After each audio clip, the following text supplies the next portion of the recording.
Thank you, Marjorie, for that. So we at Ananda like to often start our events with singing and chanting, so that might be new for some of you, but as Swami Priyananda said, that singing, especially with devotion, opens our heart, which makes us receptive to hearing what it is we need to hear. So our guest speaker needs no introduction. She is a founding member of Ananda. She's a direct disciple of Swami Kriyananda, who founded Ananda, and who was a direct disciple of Paramahansa Yogananda, as probably most of you in here know. So she's here to talk to us tonight about following our hopes and our dreams in a time of turbulence that we are experiencing, but to do so with hope and with empowerment. So, without further ado, Asha Nayaswami. Thank you. Thank you very much. Okay. Thank you, Maitri. Most of you are faces that I've been seeing over the weekend. For those of you who are meeting for the first time, it's very nice that you were able to come, and I do hope that could you Kim, you sat down directly in front of this poor girl behind you. Yeah, there you go. now you have to move over one more. There, you got it. Thank you. I'm very sensitive to people putting their neck out. And didn't want you to have to do the whole night like that. Thank you. For those of you I'm meeting the first time, I sincerely and deeply hope that something of what I have to share this evening will end up being a benefit for you. For those who've been with us over the weekend, you notice that my tall male companion is not here now. He's a high school teacher, and we managed to squeeze him out for the last 2 days of last week, but not beyond that. So he's gone back to California to be with his high school kids. So just in case you're wondering if we're going to pull him out of the hat at some point. He's a bit large to be in a hat, but in any case, no, we're not going to see him. I'm on the beginning. Being here in Texas is the beginning of 6 weeks, which actually goes next week into Europe. And another friend is joining me, another musician is joining for the rest of that trip, but we ended up with this one little square that wasn't filled. So Maitri's wonderfully filling in, but the rest of it will have to wait. Okay. My context in speaking to you today is as simple as everything that I know is familiar to all of you, which is that we all wish to help each other. And that's pretty much what everyone wants in the world, whether or not they express it in a way that is very effective or not. Everyone has this deep inner longing to connect, to not be alone, to feel that their life has meaning, to feel that one has lived up to whatever ideals one may have. This is a terrible time in certain ways for clarity, for ease of decision making. It's terrible in the sense that everything is shifting so quickly that it's very hard, almost from day to day, to know where there's going to be any kind of security, emotionally, physically, economically. I remember for many years a friend of mine used to take lots and lots of pictures, and then the pictures, we'd take the film down to this little shop where there was this wonderful immigrant couple. As it happened, they were from India and they had their family there, and we were so happy to support them in their business. And then in a matter of almost no time at all, film cameras disappeared, everything turned digital. We weren't connected enough to the family to know what happened to them, but I often wonder what happened to them. They had forged a spot that they thought they could hold. And I suspect all of us, no matter what age or life experience we've had to this point, we forged spots that we thought were going to hold, whether it was job or marriage or education or, friends of mine who majored in computers find everything that they learned completely useless at this time. Things that used to be guaranteed, it's just not guaranteed. And economically, politically, It's just anybody's guess what's going to happen. I'm heading off to Europe. The war in Ukraine, the threat of the leader of Russia keeps presenting to the world is real to us, because distance is no obstacle for many of the weapons that are in place these days.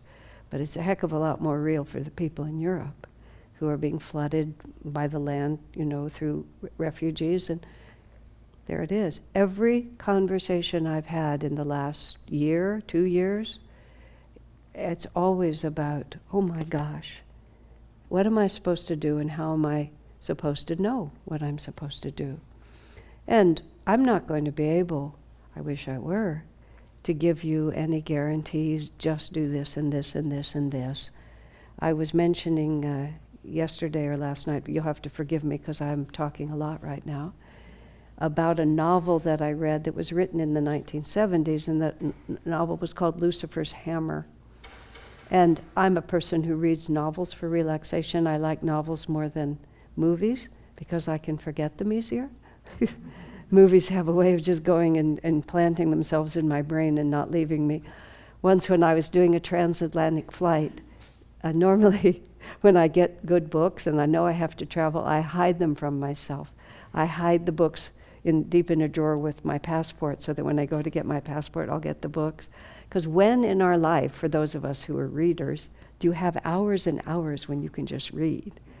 And so just being on an airplane with a good novel is a very happy experience for me. So this book, Lucifer's Hammer, is a fiction, work of fiction, of course. And it's about, they discover this meteor is going to hit the planet. I know they made a movie recently with the same theme. This meteor is going to hit the planet, and the scientist who discovers, his name is almost Lucifer. It's a different name, but everybody just switches it because this is, the force of the darkness coming to smash up the earth. It's a fascinating story, and I had remembered it for decades and recently just reread it because it was so interesting. Everybody had a different response to what happened, and then after chaos ensued because the whole planet was shifted, everybody started behaving differently. People, some just were selfish, some were generous, some were creative, some were fatalistic, some became, just all the different things. And you could just see, you always have a choice. It's like circumstances. Paramhansa Yogananda said, circumstances are always neutral. Whether or not you experience them as happy or sad depends entirely on your state of mind in relation to them. That doesn't mean that all circumstances are equally easy to adjust to. It's because one rebels against that, and you say, what if, what if, what if? Well, yes, some circumstances are intensely difficult. In the course of this last weekend, I told a story which is apt in this context also. That is, I believe it's from a book by Viktor Frankl. Viktor Frankl was 24 years old in Austria when he was arrested by the Nazis because he was a Jew and he had to go into a concentration camp. He was already a certified psychiatrist at that point. And I'll just tell you some interesting things while I'm thinking about him. He wrote a memoir of that experience. The book is called A Search for Meaning.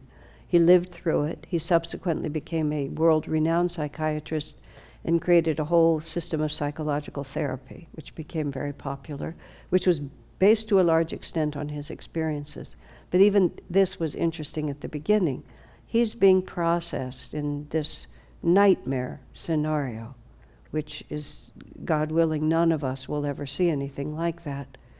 And people were going in, and because many people think that power and security comes from money, and of course the stereotype, I'm Jewish so I can say this, the stereotypical picture of Jewish people is attachment to money. That's how the negative myths are created. That's the particular line that they'll take. And so many of the Jews were well-to-do, and so they're there and they have diamonds and other valuable things, currency hidden about their person in the hope that they can either make it through or bribe their way out. It would be natural. You read Lucifer's Hammer, you read all the choices that people make. And he was standing in line, just watching everything be stripped away from people. But what he thought was of valuable, he had his PhD dissertation, because he was a highly educated man and he was moving through that. And in that time, you don't have computer disks and you don't have Xerox machines. So the copy he has is it, and he has that hidden with him. And the brutal people who themselves think they're doing a good thing, because everybody always thinks that what they're doing is justified, or that they have no choice, that their own lives or the lives of their loved ones would be in danger if they didn't cooperate. Everybody always has a story that they're running, and even if it's, I'll feel better if I hurt you, there's somewhere in the basis of it is, it'll be better for me if I do this. So the guard somehow, because they were searching everybody, uncovered, just grabbed the manuscript and just tossed it onto the dust heap. Quite a moment, huh? This is who he defines himself as, and it was taken away. Now, he had the strength of inner character, and there's no way to say this would have been an easy decision, but he realized in that moment that anything he was holding on to, anything outside himself, was not going to be sustainable. And he was forced, in the book that he wrote, he never talks in any spiritual vein, he never mentions the word God. He hardly even hints at that. But you can feel from everything he's writing that he had some concept of life and the universe that was bigger than just his own mind. But I think he wrote his book deliberately not to keep it in the realm of psychology rather than religion. But in any case, he saw in that moment that the only thing he had was his own inner reality. And even, that manuscript represented his intellect, but his intellect had manifested as that manuscript, and he saw in the moment that his intellect and the manuscript were not the same thing. That his talent, that his ability, everything he'd created, it was his, but the fruit of all his labor was gone. And essentially from that point forward, and he was incarcerated for maybe 5 years, he just always saw that everything was about what an individual had within him or within her. He was in a male camp. He was a married man. His wife and his mother-in-law were very dear to him. He didn't know this, but both his wife and mother died almost immediately. But there was no way he could know this. And in fact, he had a very different impression, because all during those years he was in constant communication with his wife. Never seeing her, never getting any evidence. He didn't know that she was communicating to him from another realm until after he was released. But he said he would spend long afternoons in conversation with her. Couldn't see her, but they would talk to each other in this way. Remarkable story, in other words.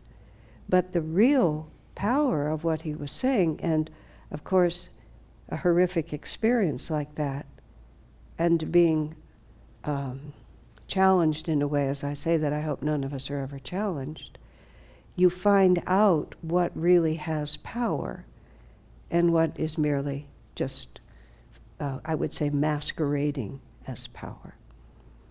And the extremely positive dimension of living in very difficult, unreliable times is that we have the opportunity, and in some cases we have the absolute necessity of discerning between that which is ephemeral and that which is lasting. Now, in a bigger picture of what is the purpose of life, if we can bring ourselves to understand this, we realize that what we're always working with is who we are inside. Because circumstances are always neutral, how we respond to them determines the happy or sad nature of the experience. And so Yogananda has a statement that is also very, very relevant in the context, and that is that he says, reason always follows the predisposition of the heart. And what that also means is that whatever emotional prejudices we are working with, not only will our reason find ways to justify it, but what also happens is that there are vibrations of consciousness. They're fields that we can tune into. Let me try to say this in the best way. I was talking with a friend this afternoon, and I was remembering Swami Kriyananda was my teacher, and I met him when I was 22. He was starting a community in the foothills of the Sierra Nevada. I moved there just before I turned 24, and I lived in that community for 16 years, and then in the community that I helped start in Silicon Valley in California, I've been there for more than 30. Okay, so it's been a long time. That's all I'll say. Okay, and there was a time when Michael Jackson, before the fall, was highly regarded and considered, all the things that he was, before the other half of it, the other half of the karma kind of came in. And we have a community there, and we raised several generations of children in that original community. And the teenagers found out that Swami Kriyananda did not know who Michael Jackson was and had never heard his music. Swami Kriyananda is a composer and a musician himself. The teenagers thought this was a great gap in his understanding of the universe, and so they decided that they would fill it for him. So they made recordings, a collection, and they sent it to Swamiji, and Swami dutifully listened to it, even though the style of music was, to say it was not his taste is putting it very, very mildly. But he dutifully listened to it, and his comments were exceedingly interesting and very fair. The first thing he said was, that man is a consummate artist. He has an extremely clear vision. He knows exactly what he wants to say, and he has the ability to say it exactly. Just from that point of view, he's perfect. He said, and the vision that he has of life, his consciousness, which he translates into art, he said, is precisely in tune with the world as it is right now. And so that music just says, not everyone thinks as clearly as Swami does about the effect of, what Swamiji says about music is that music not only reflects consciousness, it also creates it. Because we are actually made of energy patterns, of sound vibrations. They have all these experiences now where people who have highly advanced dementia, who can't speak or can't respond, if you play the music that's meaningful to them, then they suddenly emerge from this cocoon of non-communication and can sing and remember, because it's a whole different part of who we are. It bypasses the intellectual. And people who have dementia, they haven't changed any. It's just the vehicle of communication and perception is broken. But their soul's not broken, their intellect and their consciousness isn't broken, just the capacity to relate to this world. So in any case, he spoke about Michael Jackson being perfect, in perfect harmony with the world as it is. And then Swami went on to say, and it made it even more clear to him than it already was, that he was totally out of tune with the world as it was, and that the number of people who would ever listen and respond to what he was doing was very small, and that his day would come in the future. There was a point at which Swamiji met the man who was the president. At that time it was called Warner Books. It later became Time Warner Books. They merged. This was in the days of books. And that company was responsible. I mean, even these cultural references I know are already dated, but at the time, Jane Fonda, who was the actress, activist, her yoga, she was one of the first celebrity yoga teachers, and so she became quite nationally known as a celebrity yoga teacher. That man was responsible for that happening. he was prescient enough to see that. He got a celebrity to represent yoga, and they all made a lot of money and did a lot of good. So he felt that he could make Swami Kriyananda the Jane Fonda of meditation, which it always amuses me when you have some great spiritual figure who is justified because some celebrity, has some relationship to them. But that's just my opinion, okay? So he was determined to do that. He felt he could do it. They had a very strong rapport. But Swamiji said to him, he said, I feel honor-bound to tell you that I am the kind of author who doesn't become famous until decades after he dies. You can make an effort. And the man made an effort. They made a serious effort. And the result was about a 0. Because Swami Kriyananda has a message, absolutely, that he put in both art, into music and into words. But the world is moving in a different direction right now. But it's elevating. I've been involved in this movement, meditation, yoga, all of this, 50 years.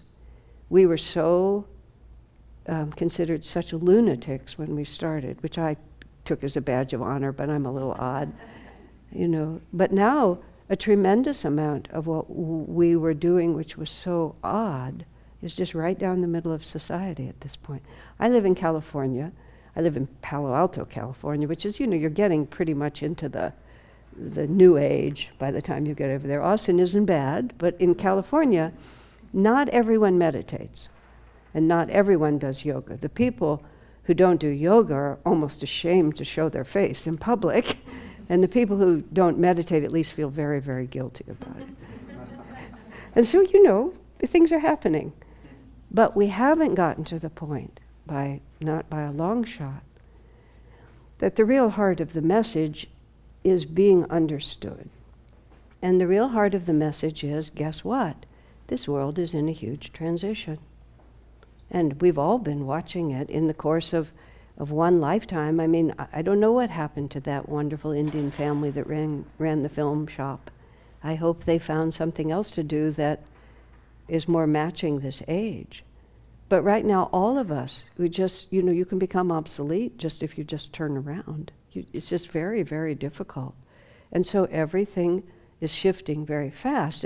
But what we're seeing externally is only a manifestation of a much deeper reality. And where we're going, if you just look at science or you look at all the technology, we're going into a world in which the form of things is much less important than the energy that we're putting into them.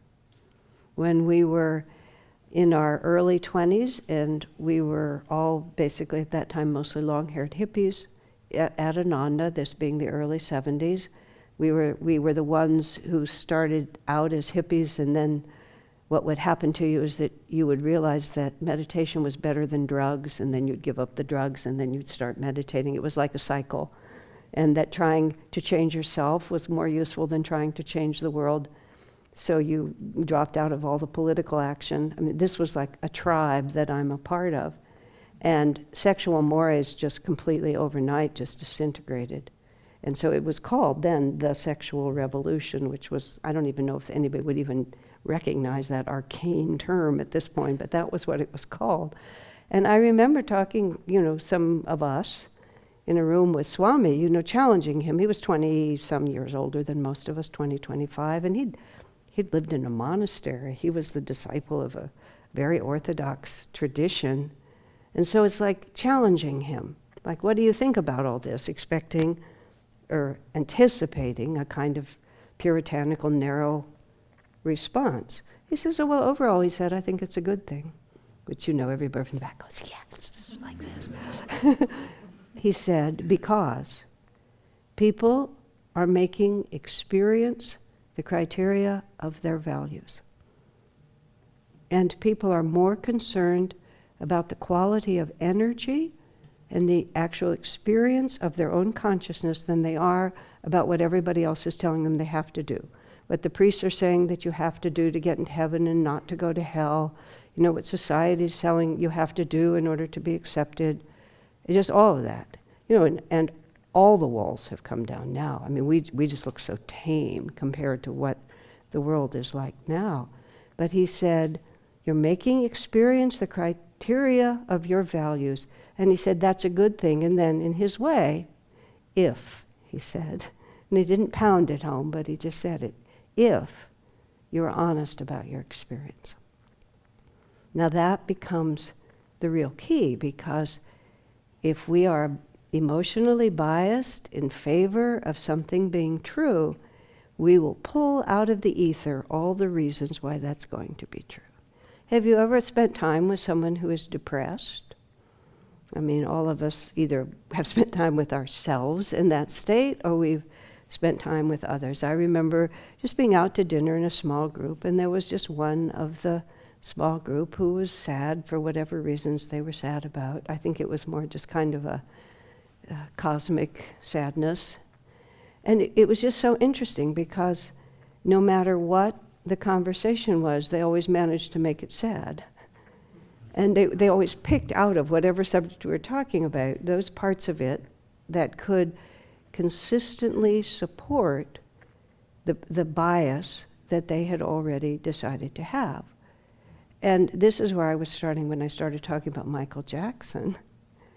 Is Yogananda, in his autobiography of a yogi, which if you haven't read it, I highly recommend it. That book alone has been responsible for a great deal of the change in our society. Not only on the thought level, the philosophical level, the meditation yoga level, but also, as many of you know, he had a tremendous influence on Steve Jobs, that book. And at Steve's funeral, which was in my neighborhood, everybody who came to the funeral got a copy of Autobiography of a Yogi. Steve was very frank about the fact that on his own iPad he had one book, and that was Autobiography of a Yogi, and he read it once a year. And if there was one individual that you can credit with the technological transformation of our planet, it would be that man. And he had this kind of a relationship with this, spiritual being and that book. One of the lines in that book is this, and if just this alone changes the way you think about the world. He said, thoughts are not individually rooted, they are universal, and we merely tune into them. We do not create them. We live inside our own minds, but do we ever actually stop and think, where do these ideas come from? I mean, it's a good thing to stop and think where these ideas come from, and all great artists receive their ideas. There's a wonderful book, I don't know if it's still in print, Conversations with Great Composers. And it's names that you would remember. And they all say, I heard it. I didn't think of it, I heard it. Swami Kriyananda has a song called Chant of the Angels, he first called it, now it's called Life Mantra. It's a very complicated 10-minute piece. Swami just said he just heard it. And then he just had to sit at the keyboard and figure out what the chords were. He didn't even know what the chords were. He knows a lot about music, but not as much as that song. And he just kept listening to them sing it. And then he wrote it down. But all the music that he has, he just received it in that way. And all these great composers. Mozart would hear it. And then he had what he considered to be the tedious, boring project of writing it down. He would like to have his wife talk to him or friends come over to entertain him while he was writing down the music, because there was no part of it where he had to create it. He heard it, he wrote it down. Where do it come from? And all of us, I'm sure, have had the experience of you just suddenly, oh, that's what I should do. Just things come to us. So when we begin to really inquire, or when we begin to listen to those who have proven that they have a bigger perspective, and of course it's a line you have to cross. When I first read Autobiography of a Yogi, which would have been in the late 60s, it on page 9, or maybe it's page 11 of that book, this one of the masters who's described in that, Lahiri Mahashaya, suddenly materializes in a wheat field just, Yogananda's father is walking with a friend, and suddenly this sadhu just materializes in the wheat field and responds to the conversation they've been having and scolds Yogananda's father, and then dematerializes and disappears. It was page 11. That was as far as I got in the book. It was just like, I was so intellectual, I was so mental, I was interested in spiritual things, but I was very austere, very austere.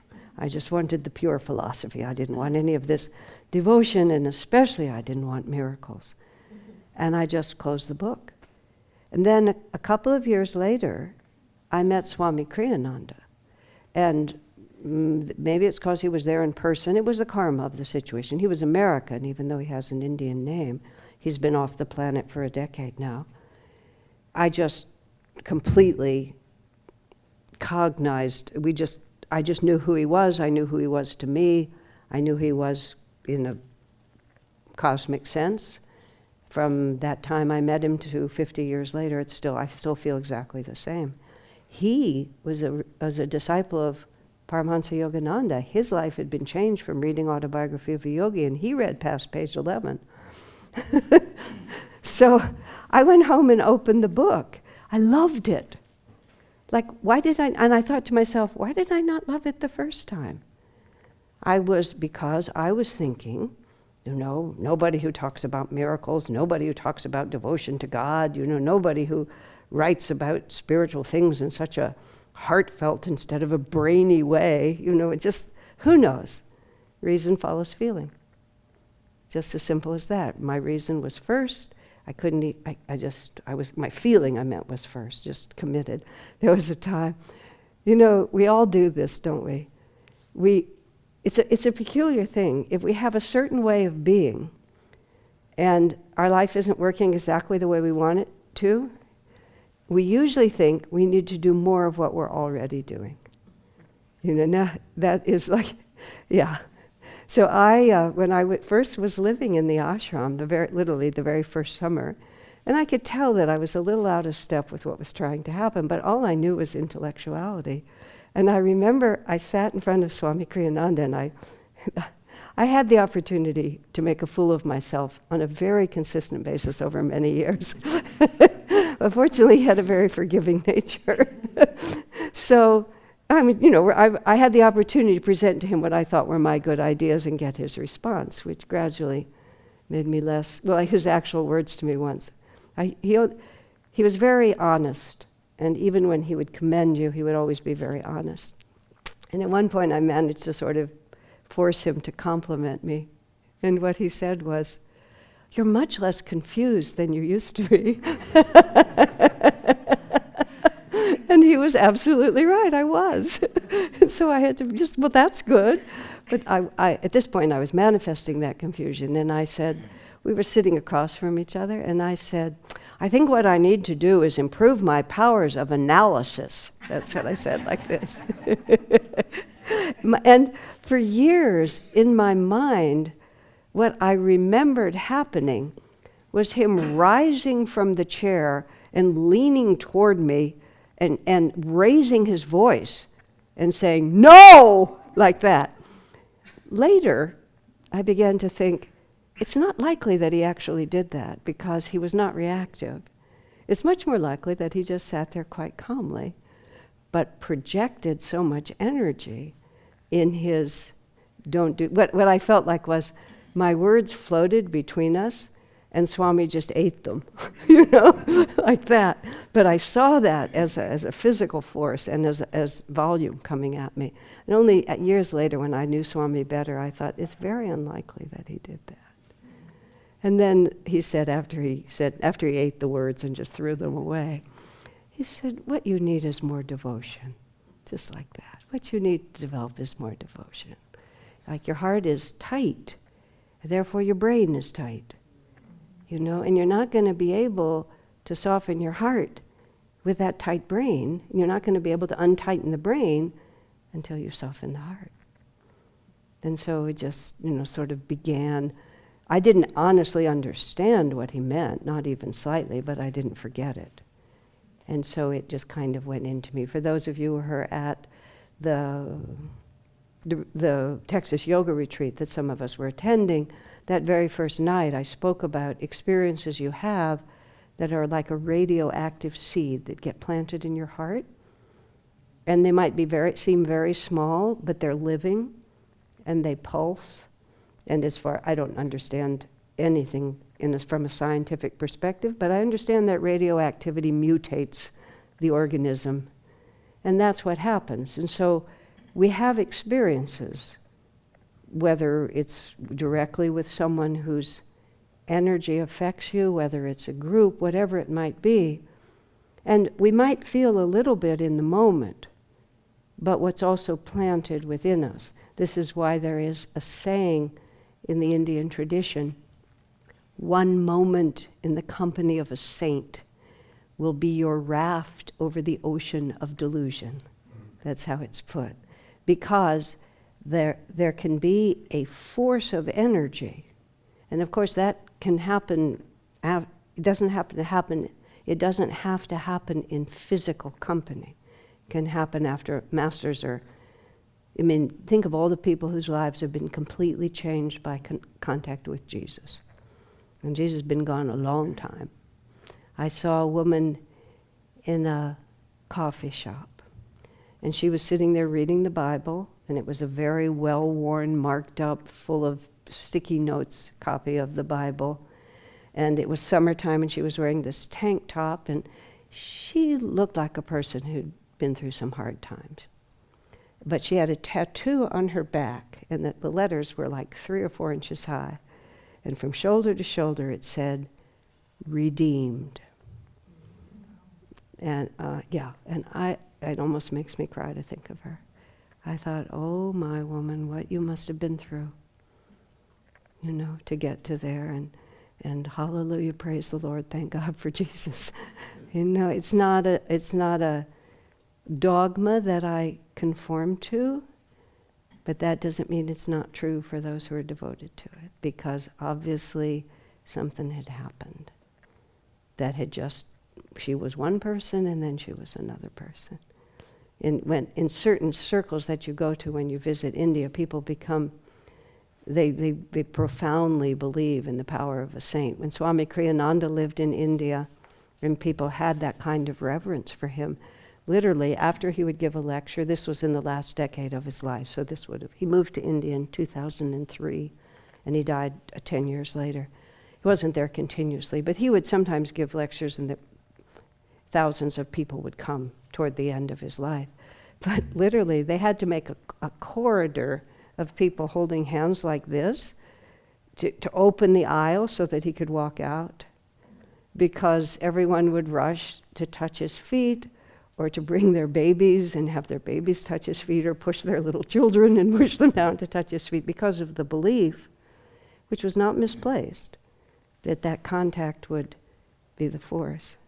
One of my friends, who she herself and both her children have become devotees within Ananda, she was quite devoted to this path, and she felt that her duty as a mother was to get each of her children in front of Swami Kriyananda.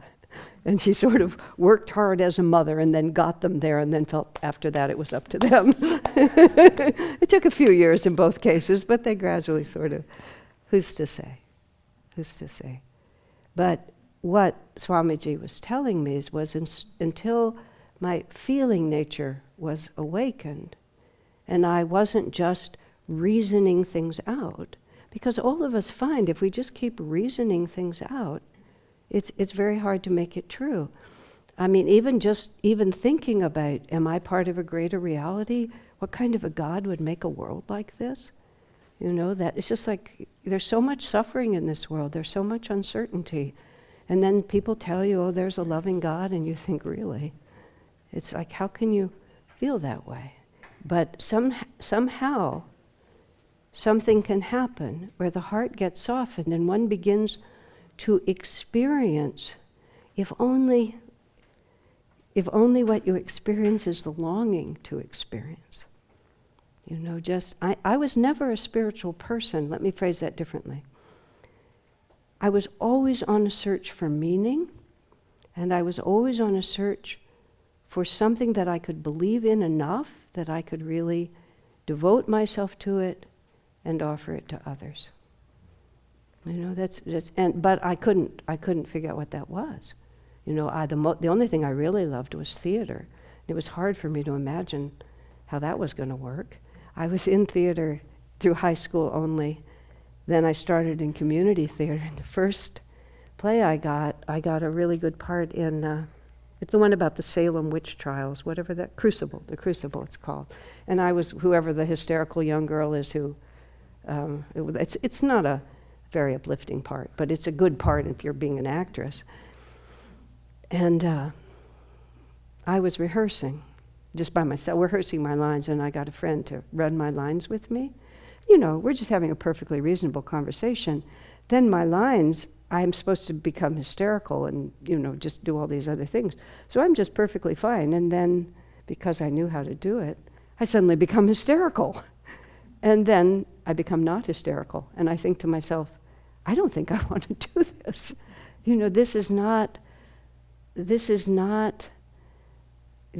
resonate with who and what I long to be. You know? So, and everyone, we all have the same desires. You know, we want to love and be loved. We want to not be alone. We want to not be afraid. And on a much more profound level, that is why we were born. We were born to love and be loved. We were born to overcome fear. Now, you would think, if I was in charge, if I were God, I would just make a world in which everybody gets to be comforted. But you also, if you allow yourself to really think about it, the people who have it the easiest are not necessarily the most loving and the least afraid. The people who rise to the challenge, the people who discover, like I was talking about Viktor Frankl. You know, it was a very interesting experience. There's this man, he's long since off the planet, and also his wife. His name is, oh heavens, Asha, you know it perfectly well. Richard Wurmbrand. And he also, you know, talk about challenging. He was a Jew who was a Romanian Jew who got to be persecuted by the Nazis. And then he converted to Christianity. He was saved by Jesus Christ. And then he became a Christian, then he got to be persecuted by the communists. So he had a pretty rough time of it for a very, very long time.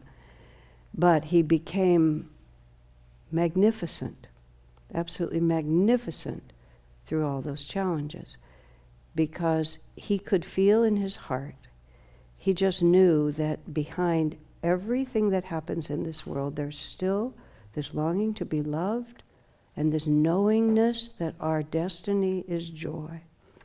And any answer that did not end like that could not be the right answer. This is what a mathematical friend of mine told me.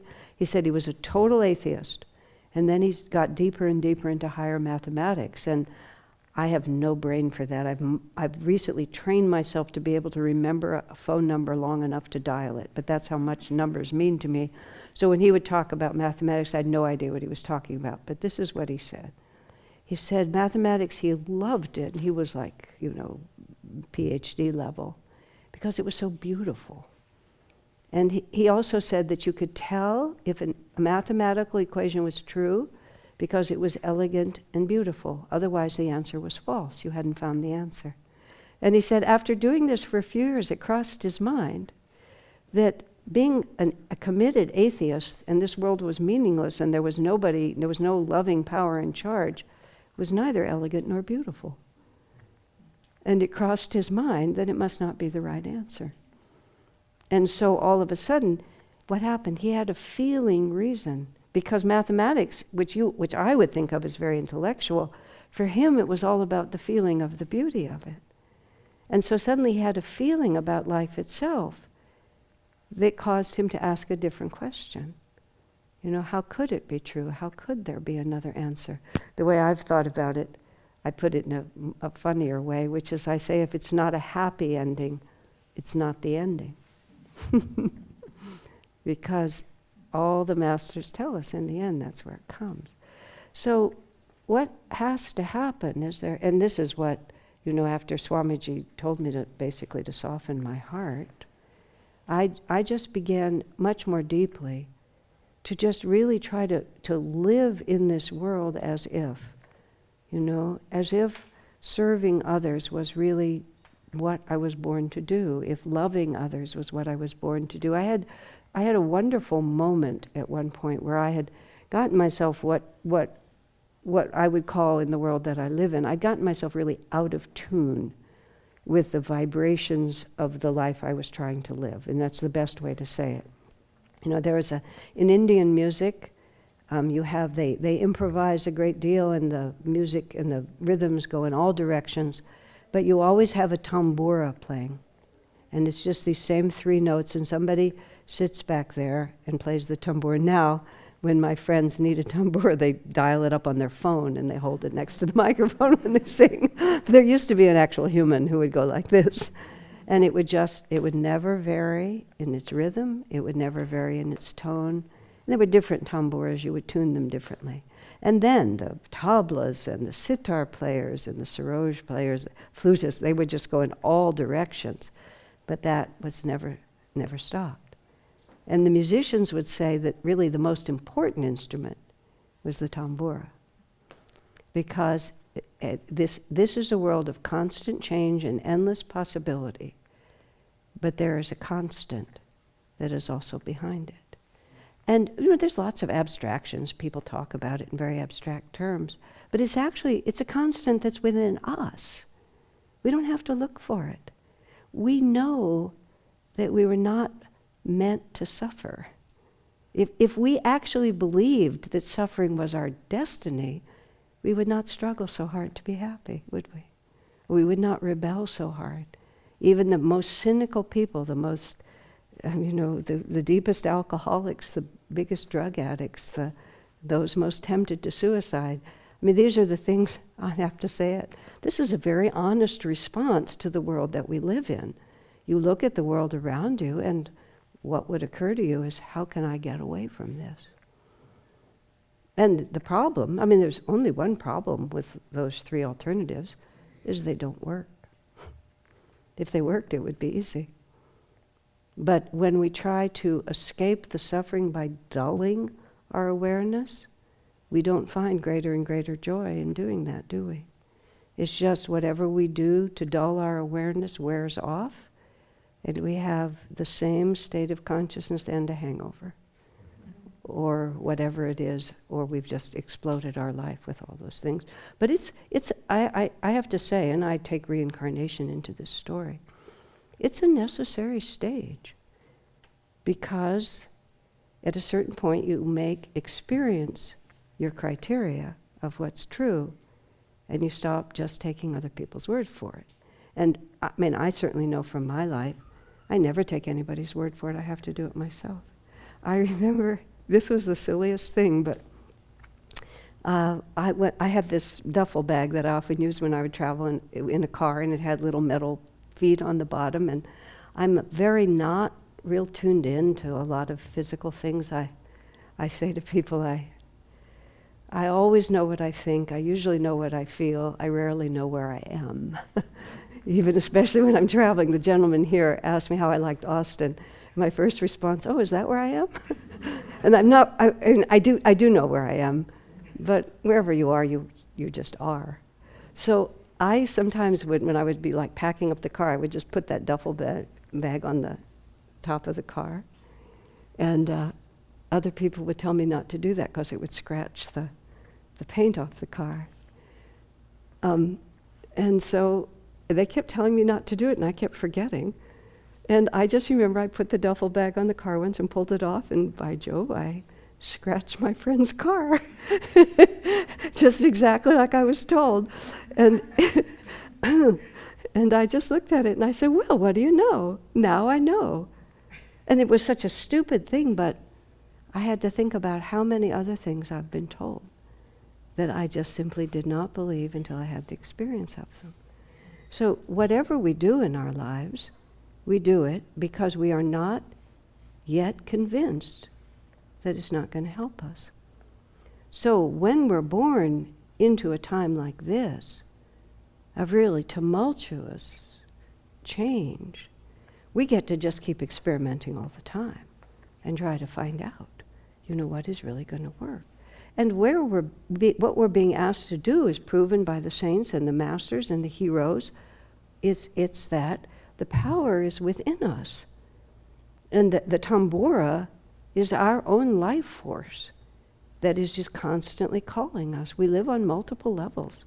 And we try to distract ourselves from that inner voice. But, every day ends with night. And every night of revelry or distraction or outwardness, there always comes a point when you fall asleep. When it's just you and your consciousness. And then there's that point when you wake up. And there's nothing there but you and your consciousness. And depending who you are, do you get up and deepen that solitude? And before we go to sleep, do we deepen that solitude with meditation or silence or prayer or inspirational reading or a walk under the moon or a walk in the sunset and the sunrise? Or do we immediately try to escape from that inner reality and find something to make us secure? Do we wake up to the news, which I can't imagine anything worse, than just waking up to somebody telling you what horrible thing happened during the 12 hours you were asleep. What kind of a story do we tell ourselves of all the stratas? There's just like this geologic stratus. I went through a period of time when I had some profound disappointments in my life, and I suffered. I suffered. I was very sad. I was losing things I was attached to. These things happen. But I became aware of the fact that whenever I would go into that sadness, it was like, and this is how it felt to me, it was a geological strata of grief. And I would just enter it. And once I would enter it, it would be almost like I'd forget why I was there. I was just there. I had just absorbed it. In other words, it wasn't individual, it was universal. And I had just decided that now is the time to suffer. And then something would happen, and I would just move to somewhere else. And even at the time, I would say to myself, but the causes of all my grief have not changed. Why am I not grieving now? And then, why am I grieving again? And it was so fascinating, even though it was horrible. It was also just fascinating. Conditions are always neutral. It just depends on the orientation of the mind. So where we are right now in planetary evolution, which has a whole lot of other stories behind it, is that all of us have a magnificent opportunity to go deep within ourselves and grow strong within ourselves to be able to ride the waves. And the extent to which we are just hoping that we'll just be able to hold on tight enough, maybe we'll have the good karma. Lucifer's hammer was very interesting. Lots of different things happened. But the other side of it is, how can we help? I was sharing with some of you recently, in the course of my life, I've had the opportunity to help a number of people who have died because I've been part of a community for a long time and I've had a leadership role. So sometimes when death is coming, and I've had good friends who've passed away, I've been able to be with them. And I've also been present when people were dying, when either the dying person or someone who loved them were the only people in the room who lived according to the principles that guide me. In other words, many different levels of emotion going on like that. And I began to realize that there was nothing I could say. Oh, well, let me tell you about the astral world. Let me tell you what the process of dying is like. Let me tell you what you're going... none of that. It was just not to be afraid. Just not to be afraid. Just to be at ease. Death is perfectly natural. And you will shift over and it will be just fine. And it's happening as it's meant to happen. Just to not be afraid. I could just read nursery rhymes. It didn't make any difference. It was coming from courage. I didn't even think it's courage because of the way I understand it. But still, just to be able to be like that. When my father died, my mother died 2 years before my father. Just for fun, I'll tell you. The 56 years they were together and they had a very nice marriage. It was a very nice thing to witness. And I think my mother was really irritated with my dad for waiting 2 years. Because my brother and my sister and I, the day, we never had talked about this, but the day after my father died, all three of us confessed that in those 2 years, whenever we thought about my mother, we felt uneasy. And after my dad died, that went away for all three of us. And I know her. And I know that she was, where have you been? My father said to me once, I love the way you stand up to her. I never could do that. That's what he said.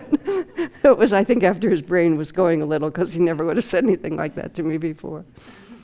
But when my father died, and he was in a care facility, a memory facility, because his last couple of years, and they called us and said, he won't get out of bed, he won't eat, he won't drink. I said, leave him alone. He was 80-something, and it was fine time. Just leave him alone, and the three of us converged.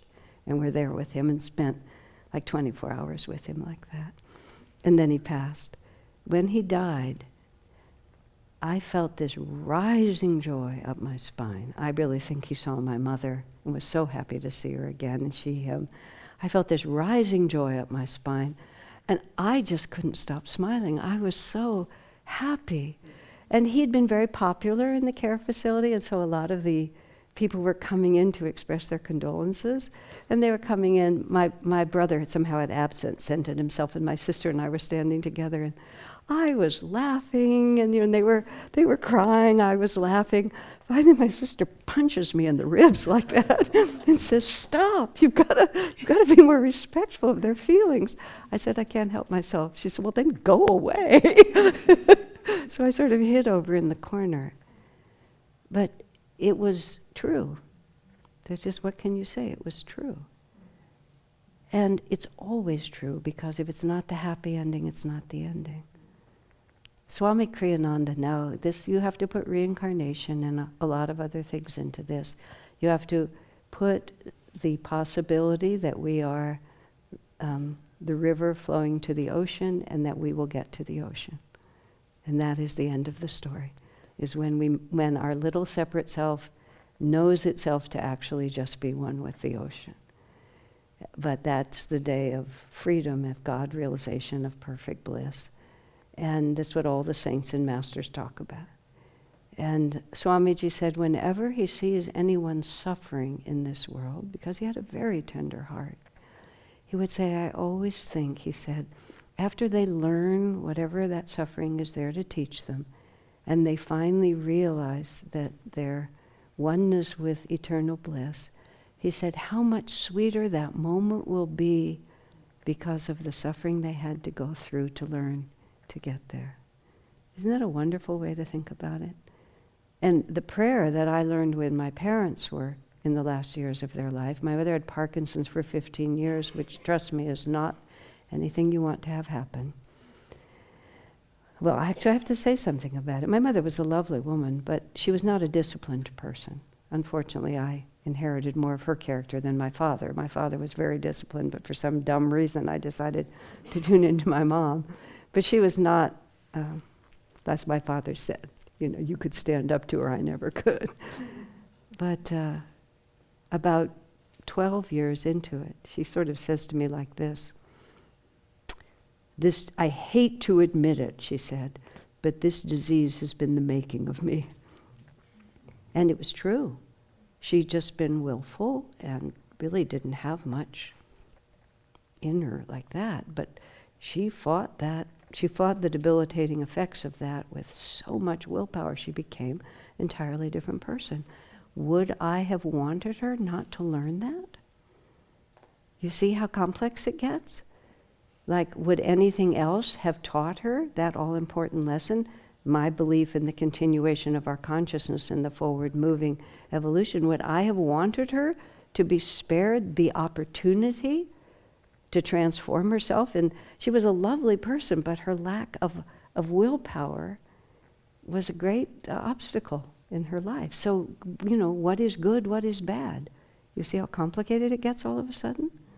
And if we're honest about our own experience, back to Swami Kriyananda and the sexual revolution, if we're honest about our own experience, at least I have to admit, the situations I've disliked the most have very often been the best. And I wish it weren't true. In fact, at one point when I was being severely challenged, I became very angry. And I wasn't really angry at any of the people involved, even though there was a number of people involved. I was actually angry at Swami Kriyananda and the whole line of gurus that I'd dedicated my life to and have been serving with all my energy for years. I was furious with them. And this was the reason. Because it was going to be a very hard thing for me to face into. It was going to be a very hard thing for me to get the willpower to learn and grow. And I knew I was going to do it. So that meant I was looking at just something awful in front of me. And I was just so mad at them for, asking that of me. This is Mother Teresa of Calcutta. God never gives you a challenge more than he knows you can handle. And then she said, sometimes I wish God didn't have so much faith in me. Any way that you can say it, that lightens your heart and softens your heart, gives your mind another way to think about it. So the prayer I offered to my mother and my father in the end of their lives, that I often offer for myself. Whatever you're trying to teach me, and if you can't speak to God in that way, whatever I'm supposed to learn, however you want to put it, whatever the positive potential of this situation is for me, help me to have the strength to face it. Because that, you see, what difference does it make what it is in front of you? If it's come to you, people would often ask Swami profound spiritual question, how can you tell if this is my dharma?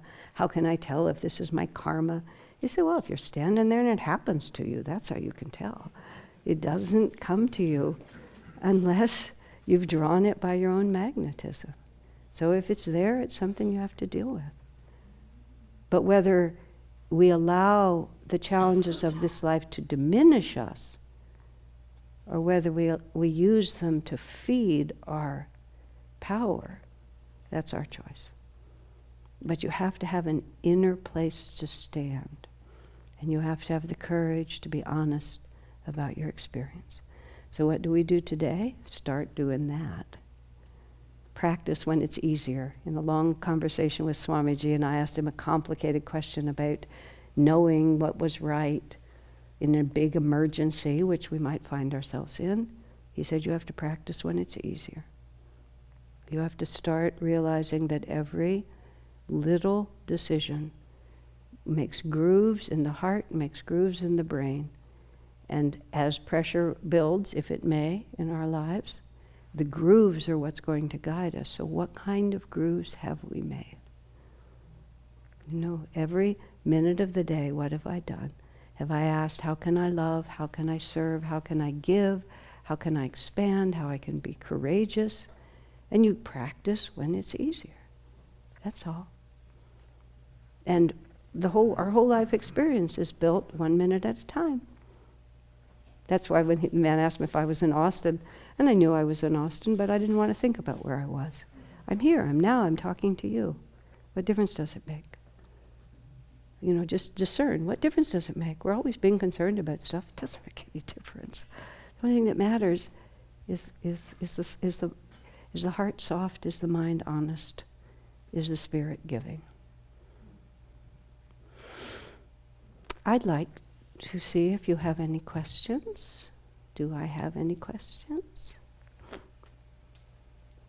Yes, Atul. Okay, I can always depend on you. I should carry you with me wherever I go. So I'd like to make sure it's... I want to answer a question. I want to finish answering a question because you weren't present. Atul asked me a few days ago if I had any personal routine, and I answered him no, because of the fact that service is my first priority, and as a consequence, it's hard for me to keep schedules, especially when you live in a global world. But when I am alone, which I have been for weeks and weeks at a time when I'm writing, I'm very regular. Okay, now having defended myself, you can go ahead and ask the question that you need to I ask. actually really appreciated that answer because it related to what I'm going through, and I was having to really be fluid with my practice. Yeah. And so it's nice to hear that. Oh, I love that word. Let me enjoy that word, fluid. Not irregular, not erratic, not irresponsible, fluid. Yeah, that's good. Fluid, whatever you want to call it. So Okay. It was was nice to hear that. But Okay. you probably witnessed, and I'm sure you have witnessed a lot of miracles. You've probably heard a lot of stories about miracles. Yeah. What's been, in your opinion, the most profound miracle that you've witnessed or heard of? I wrote a book. I mean, you're giving me like, I really have to carry him with me. There's a book that is being held up by my assistant in the back of the room. It's called Loved and Protected, Stories of Miracles and Answered Prayers. Actually, it's a very interesting question. I mean, there's a whole context about that book which relates to what you said. Let me think how to say this. Swami Kriyananda at some point, I don't know when I wrote that book, what it would be about. Let me just think for a second. 2007, 2008, something like that. Swami Kriyananda just wrote to me one day an email and said, I'm going to write a book about miracles. He said, I think it would really help people to hear real stories about things that happen. I thought, and he said he was going to collect stories of miracles. I thought to myself, what are the chances? It just didn't seem like his thing. And so maybe a month or two later, he shows up. He would often, I didn't live in the same community, but the community I lived in was the closest big international airport, so he would often come through. So he came to visit, and he had a stack of papers in his hands, and he said, this is what I've done with the book, here, you write it, like that. There were two reasons he did that. One was he wanted me to keep writing, and I didn't want to keep writing, so I was reluctant, so he forced it. But what then happened was, I'm part of a global community, and I was able to just put out the word to everyone I know. I'm collecting stories for this book, talk to me about miracles. And miracles is a funny word. Talk about times when you know that some power that wasn't you really intervened in your life. And I traveled a little bit I am in the US still, but I traveled a little bit, mostly on the West Coast, went to different Ananda places, and sat with people and asked them to talk to me. And I'd already done, the previous book I did was stories of experiences with Swami Kriyananda, so I had a method. I didn't want to record because then you have to transcribe. Also, I rewrote everybody's story. I made no attempt to tell it in their voice, because often people are telling you something more profound than they can put into words, and I'm the wordsmith, so I would have to translate it. So I didn't need verbatim. And I can type without looking and making a million mistakes, but I can still read it. So what that allowed me to do would be just to sit with my computer on my lap and maintain eye contact and just write down what they were saying, just to give you the writer's method there. So I would end up just looking at the face or into the eyes of someone who sometimes was telling me something they'd never told anybody in the world. Or it was something that was the most amazing, most unbelievable experience they'd ever had that completely changed their reality. And they were trusting me with it. Some they put their names on the story. Sometimes they were anonymous, but they had to trust me with it before we could go. And I was talking to young people, older people, ravaged-looking people, people who had shining faces, and one of them, and people that I didn't necessarily know well. I have lived with some people for decades, and I know everything about their lives, really.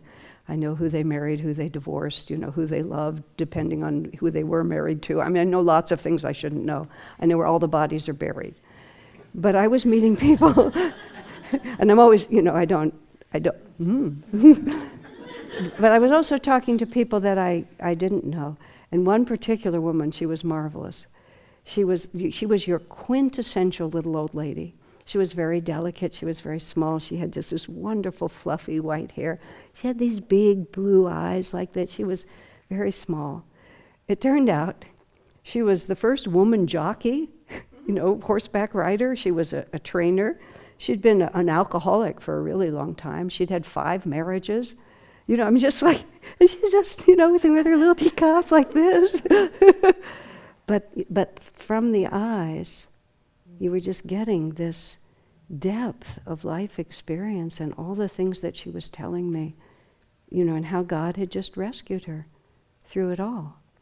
So I really decided that Swamiji asked me to write that book so that I would understand, that I would just understand how powerfully a greater reality intervenes in our lives, and how little of what we appear to be is who we actually are.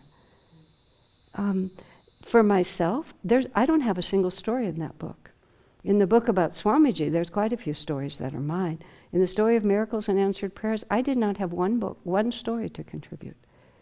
It just, in my own life, in a certain sense, everything is a miracle, but there's no drama. There's no, like I think the first story in that book is a really good book. I'm going to try to sell it to you. After I published it and I had it in my hand, I just sat down and read it from cover to cover. I mean, I wrote it, which means that I read it a lot. I knew the ending of every tale. I read it from cover to cover, and I was so sorry when it was over, because they were just so interesting. I mean, the first story, I believe, is the one where the man was an EMT on an icy road at a time when all these crashes were happening. And he was standing on the icy road, and the car came around the blind curve, 60 miles an hour, heading right at him. I mean, just there was nothing. And then he was standing on the side of the road. And it was snowy. There were no footprints. He was just in the path of a car and was going to be killed, and all his friends were watching, and the next thing he was over there, and the car had just gone past him. How can you explain that? He couldn't, and I took it from him like this. He was telling me the truth, and I knew him, and I knew he was. So I heard about a lot of miraculous things. The most miraculous thing to me is that we exist at all, and that it ever occurs to us to do the right thing, and that the divine power occasionally touches us and wakes us out of our stupor, and we listen. That to me is just amazing.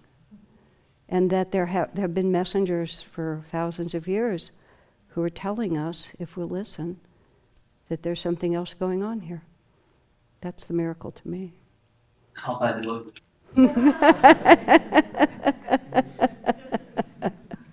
All right. Anything else? Any other questions? Yes, Caroline. When Swami Kriyananda would talk to you about being more devotional and less analytical, would he ever comment about that same situation between him and Yogananda? Oh, yes, of course. The question is, when Swamiji told me to be less analytical and more devotional, did he ever talk about that with Yogananda? Swami, in his own book, which may be back there, his autobiography is called The New Path. He says specifically, when he came to Yogananda, he was very intellectual. Swamiji was brilliant. When I wrote the first book, Stories of Yogananda, and when I wrote stories of Kriyananda, Swami Kriyananda as we've known him, which I wrote in 2006, it was published. It was trying to be the book that's called Light Bearer, which I didn't publish until 2019, but I couldn't write this one then, so I wrote this one then and that one later. But in the course of trying to write that first book, I talked to his family, I talked to childhood friends of his, and everyone just told me what a remarkably brilliant person he was. Multiple languages, just multiple talents. But Swami, and he never listened to anybody. Because he never met anyone that he would have a sufficient respect for. He read Autobiography of a Yogi. This is what he actually said. It's actually very touching what he said. Swami Kriyananda said he had always lived in a world of his own that no one shared. Swami was 22 years old, American man in New York City. Yogananda was living in Los Angeles. It was 1948. Autobiography had been published in 46, 2 years. Swami read that book, and he said, I had always lived in a world of my own that no one shared, and for the first time I found someone who lived in the same world I did. And Swami was not a God-loving person. He was not thinking about God. He was just thinking about truth. And he was thinking just something. And so he read the book, took the next bus from New York City to Los Angeles, walked up to Yogananda and said, I want to be your disciple. And Swami writes, I never thought I would say that to any other human being. So it was all just stunning for him. And then he talks about just what a problem it was, because he was so intellectual and he was so proud of his intellect, and how he he profoundly comprehended the limits of intellectuality without a corresponding power of the heart. And so he believed what his master said to him, that devotion was what he needed to cultivate, but he had to make a very deliberate effort. As it happened, he was a singer and a musician, so he especially took up the practice of chanting, because he could do that easily. But he took up the practice of meditation, and he took up the practice of self-honesty about his experience. So instead of defending what he had been, he realized that there was an entire possibility beyond it. And he was, but he would often make references to the transformation that, it made him very sympathetic to the rest of us, because we're all the same. We might have just a little, some ice cream is chocolate, some is vanilla, but just all fundamentally ice cream. And you know what it is. So you're a little different than me, and I'm a little different than you, but the differences between us are small compared to what's the same. Okay. Any other question? Yes. Did you find the transformation you went through to be a long process? Extremely. Or did you at one point in time go, oh wow, I got it? No, okay, the question is, have I found the transformation a long process? I started understanding this way of life when I was 19, and that would have been 1966. And I met Swami Kriyananda, at 19, I met Swami when I was 22, 3 years later, 1969. And it started when I was 19. It became clear what I was trying to accomplish. When I was 22, it took me about a year to extricate myself and move into the ashram. I've never looked back. I've never done anything else. I've done a whole lot of things in this context. I've traveled. I've had lots of different experiences. We were involved. Ananda was sued for 12 years, and so I got to pretend I was a lawyer. We tried to incorporate as a California city, so for about almost 2 years I got to be a politician. So it's not like I've had a small life by any means, but it's all been in the Ananda context. But the thing about it is, when I started, even though I wasn't very old, I'd already exhausted many possibilities that I thought were going to last longer. So when I stepped into this way of living, there was a piece of me that just thought this would be another phase. I have to say my parents thought it would just be another phase, but year after agonizing year, it just went on and on, Finally they saw that there was no turning back on this. But the thing about it is, I grew up in El Paso, Texas. You all are Texans, you know this. To get anywhere from El Paso, you have to drive a long way on these flat roads in the featureless desert. And you get that mirage effect on the water. My dad was fun, and so we would always ask him to drive faster and try to catch it, And he would play with us when we were traveling to keep the kids in the back seat from tearing each other to pieces and have fun, right? My experience of transformation, self-development, self-realization, whatever you want to call it, is exactly like that mirage. I can see it in front of me, but every time I go forward, it turns out to be bigger and more distant than I thought it was. But that's not discouraging, because once you start on the process of increasing awareness, increasing self-mastery, increasing self-understanding, increasing freedom and joy, what is the limit of your potential? If you're totally unaware of something and then become aware of it, how much is there more in front of you? And what would be the arbitrary ending point? And then you add in what the saints and masters say, and say literally, your consciousness can become infinite. So it constantly expands, and I understand things I thought I understood on a much deeper level. However, every day has been better than the day before. I really would say that. And certainly every year has been better, and I love being older. I was such a moron when I was younger. My only fear about reincarnation is that I will be such a moron again. But philosophically, I believe you get to hold on to the realization you have, even though youth can be very confusing. But the reason I love getting older is because every year I'm freer and happier. Or every 10 years maybe. It doesn't, it's not a straight line. It goes more like this.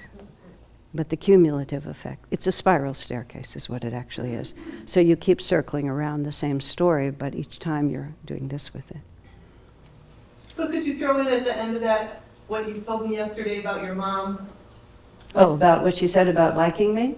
Well, about what that thing you're doing. Oh, yes. What she's saying to me is, let me think what the story was. My mother never participated in what I was doing and never really understood it. But at the end of her life, as it happened, I had to take more responsibility than I expected to. I basically commuted from Northern to Southern California for a couple of years there. And at the end of it, my mother said, like this. She was a very dear person, but she was also amusing.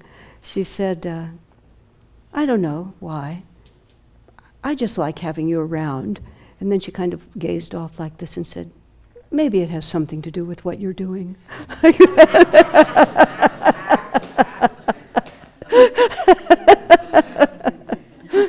I thought, maybe it does, Mom, who knows? She didn't want me to teach her, so I wasn't about to teach her. At one point, too, this was before I really realized how properly to treat them, how to deal with their lives. I think I was just trying to persuade them of something. And my mother essentially said to me, basically, maybe a lot of other people listen to you, but I don't. And when I really heard that, I said, oh my gosh, how relaxing.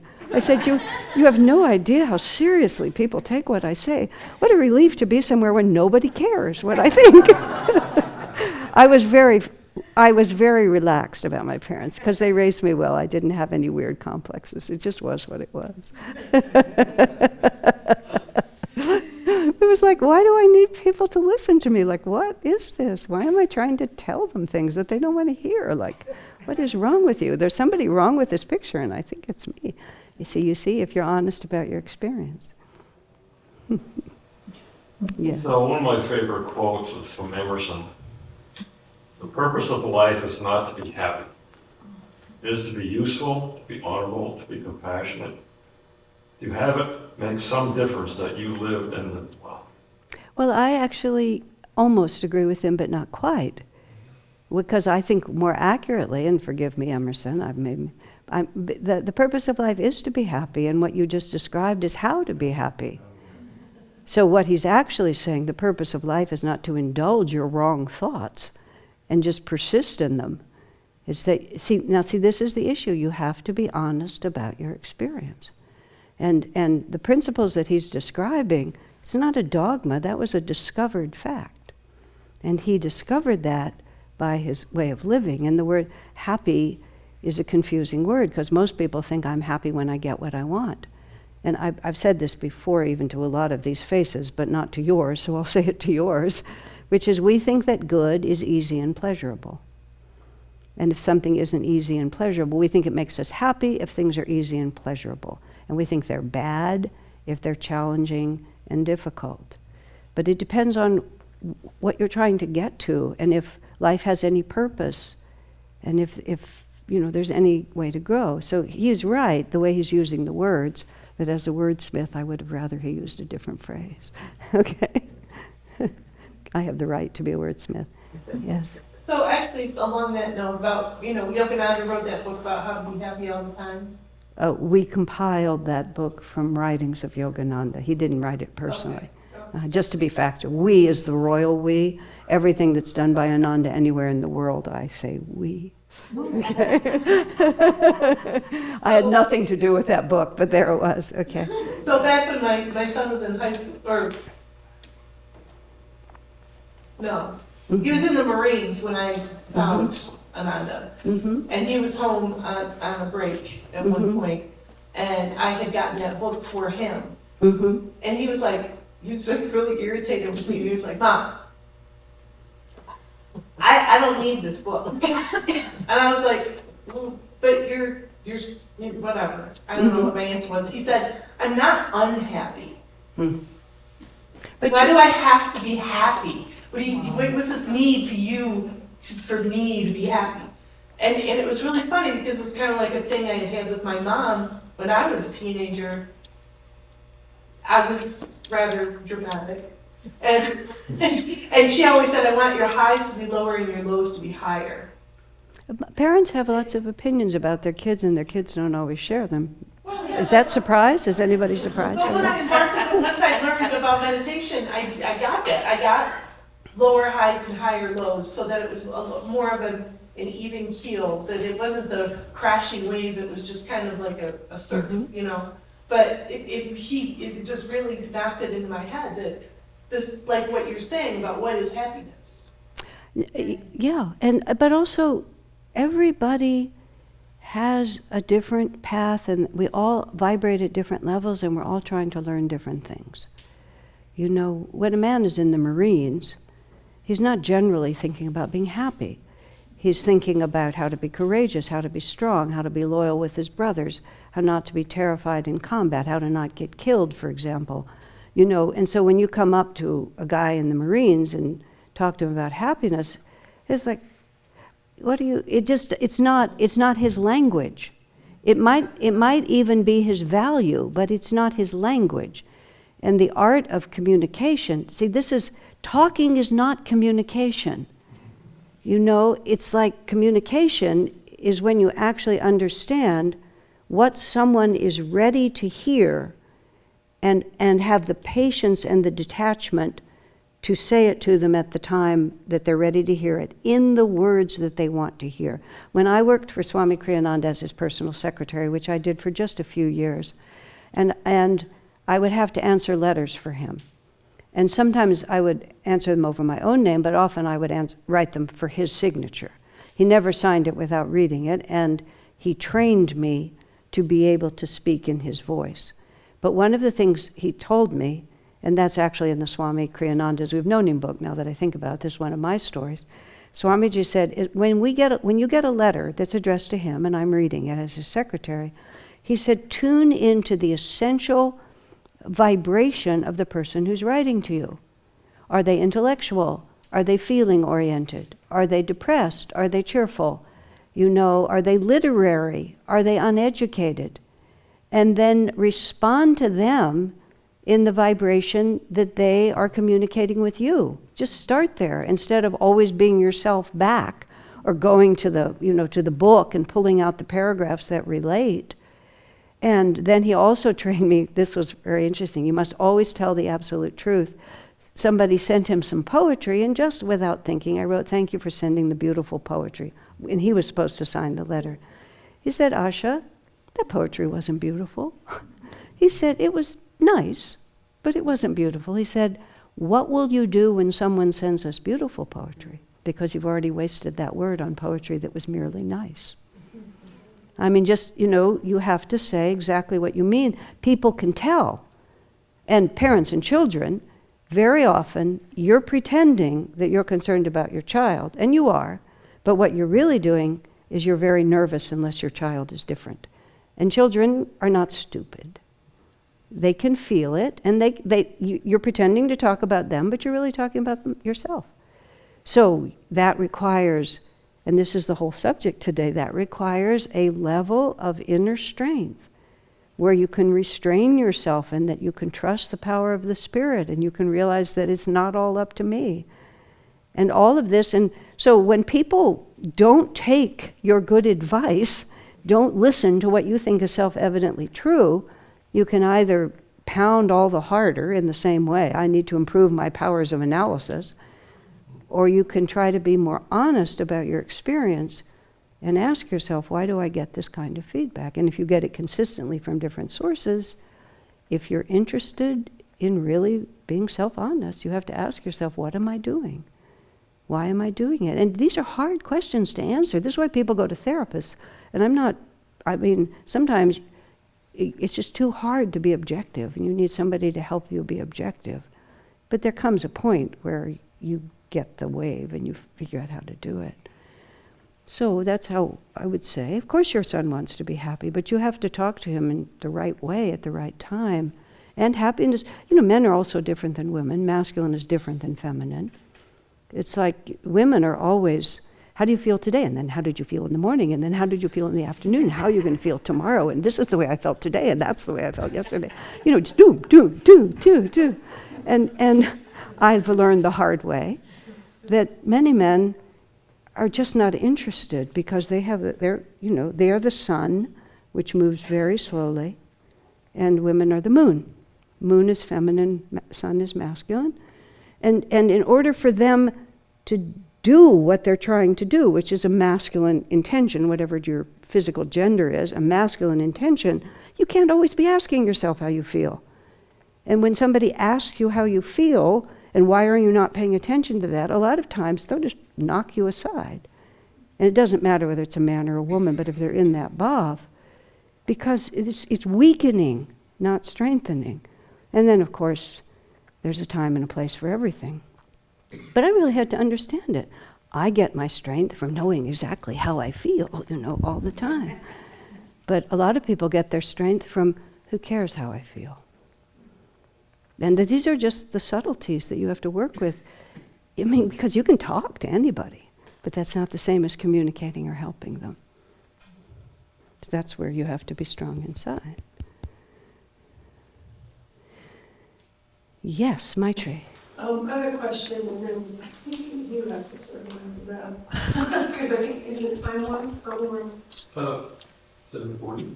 Oh my gosh, it's That's really fun. And I was going to ask this, not tonight, but another night, and I didn't. And so you brought it up again. So I thought, I'm going to ask it. So you said, just, at least this is what I heard, just stop being afraid, Yeah. And I was like, okay, can you expand on that a little more and offer, like, how to stop being afraid? Exactly. Because that's a big, bold statement, at least it would be for me, to go, okay, just stop being afraid, I try not to be declarative. I try to talk with conviction, but not in absolutes, because it's absurd. Self-evidently, on the face of it, it's absurd to say, stop being afraid. You have to say, you need to think about where your fear comes from. You have to realize that fear is your enemy. You have to decide you have to strategize and decide, why are you afraid? But when you say, quote, stop being afraid, that means it would be wonderful. You will find yourself, if you undertake the project of confronting fear and then trying to overcome it, the most important thing about transformation is that it's not sudden. True transformation is not some big emotional moment, although Jesus can come and redeem you in a moment. And pretty much everyone who's beat addiction can point to a moment when the tide turned. So I'm not going to say that absolutely. But because there would be a day when you took your last drink and then you became sober. So there had to be some line in the sand when you stopped. Some things are objective, but it might have been a fight every single day after that till it gets lighter. So you have to be realistic. But what I've talked about in a lot of the things I've talked about is to recognize the degree to which we put a whole lot of other names on the concept of fear. And so when I'm talking about overcoming fear, what I'm really trying to say is a lot of our cherished ideas are actually just very sophisticated ways of not saying I'm afraid. And so what we're really working for is to be honest about our experience. I learned in my life that a tremendous amount of my personality was based on fear, and I didn't know that there was just a lot of things that were chasing me.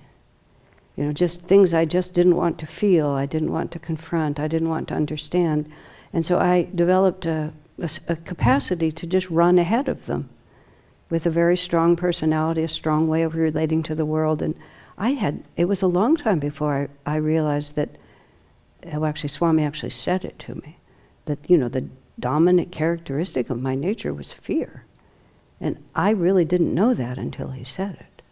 And then I began to be able, and he waited maybe 10 years before he said that to me, although he probably perceived it in the first 30 seconds. But I had to get strength in other ways before I was able to really look at that. So, no, everything I'm saying is about how to overcome fear, because everything I'm saying is about how to have trust and faith and confidence in yourself, and hopefully confidence in a greater reality that loves you and is taking care of you, and in the happy ending. But every person has to just figure that out step by step. So, yes. Remind me of your name. I Nancy. know. You had said, and I think it was early in the weekend, and I wrote down fear as self-preoccupation. Oh, yes, there's You that. use that term. Uh-huh. Could you go into that a little bit? It's been kind of, when you would ask if any questions, I was kind of, waiting, and here it is on The last moment before I leave the city, yeah, before you. Uh-huh. So, and then you brought it up, and I went, okay. Yeah. The question is that earlier, she's holding me responsible for something I said. I said, fear is self-preoccupation. That came also in the context of many other things, but I can clarify it by itself. Self-concern. Self-preoccupation is one way to say it, but self-concern, where, what do people think of me? What will become of me? Am I going to have enough to eat? Am I going to be able to pay my rent? Now, these are not necessarily impractical self-concerns. So they're on many different levels. Great saints can have absolutely no self-concern. There's a Swami Ram Dass, not Richard Alpert, but an Indian Swami Ram Dass, who just walked out of his house. He has these wonderful books. He's passed away now, but he wrote a book called World is God, and a couple of other books. Just one day, he just walked out of his house with nothing in his hand, and he spent the rest of his life just wandering around.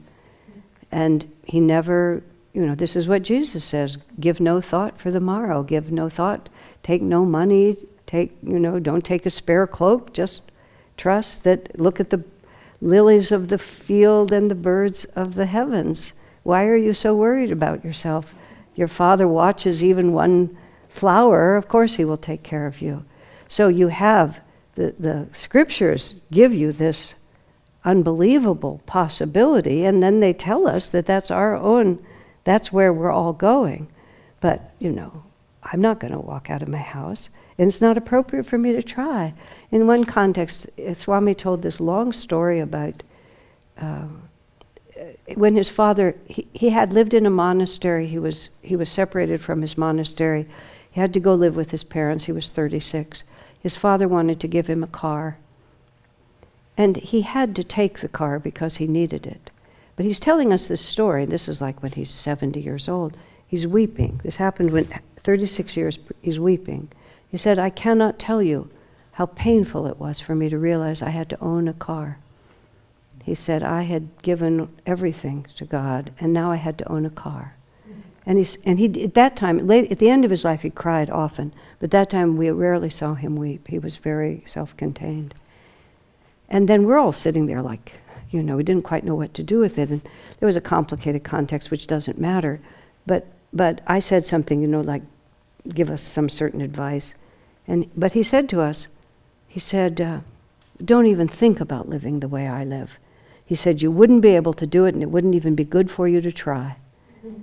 Because everybody's at a different stage of where they are. And for him, to have to go back and own a car was backwards. For most of us, wow, can I get a car? Can I pay for it? Can I have one that runs? And the effort required to do that is positive. So when we say, don't be self-preoccupied and self-concerned, you have to put it, this is where you have to be honest about your experience, and you have to choose the level that is really you, and not just think, well, this is what the great ones do, this is what I'm going to do, with the brain and not with the heart.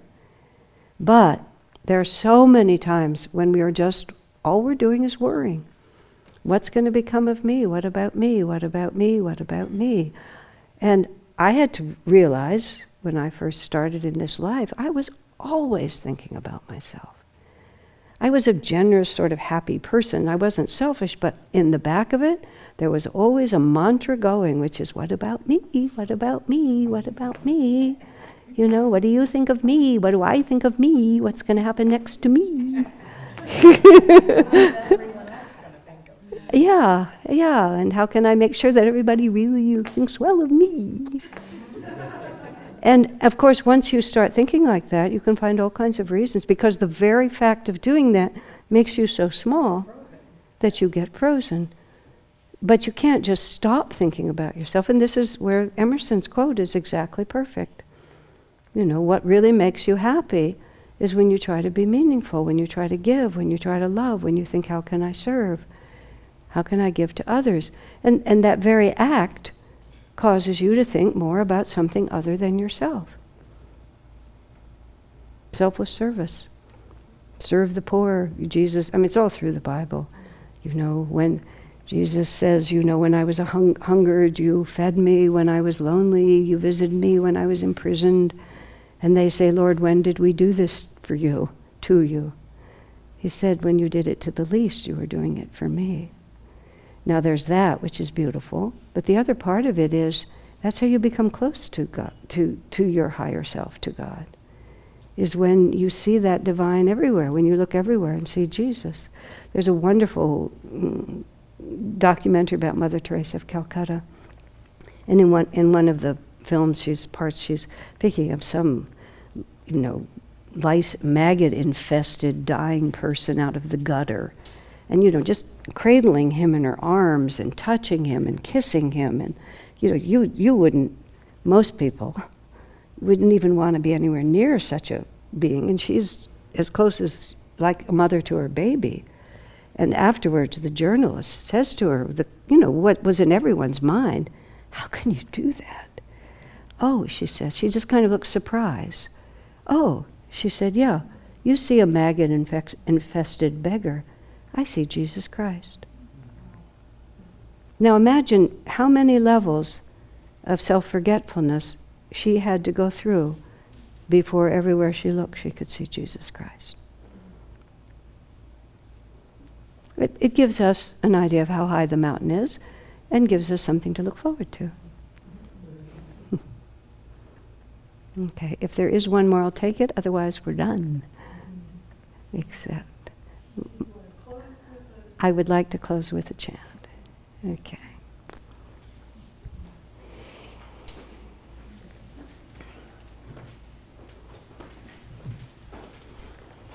Thank you all very much. And I do know I'm in Austin, and I do know I'm going to Dallas tomorrow. And thank you very much for making me feel so at home here. I've really, really enjoyed being here, and I'm sure I'll come back. Okay, bless you.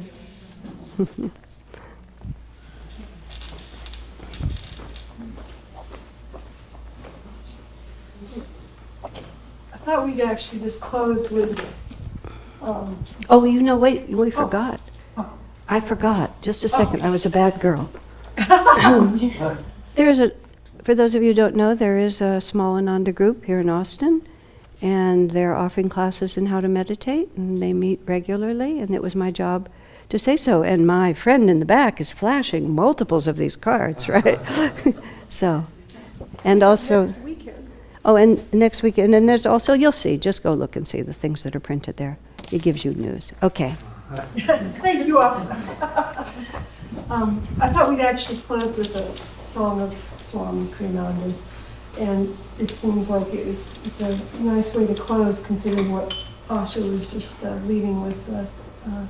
It's based on the poem of St. Francis, and so some of you may be familiar with it, can certainly sing along with it. But just let's us all close our eyes and really feel the spirit behind it, and really feel ourselves aligning ourselves with that spirit.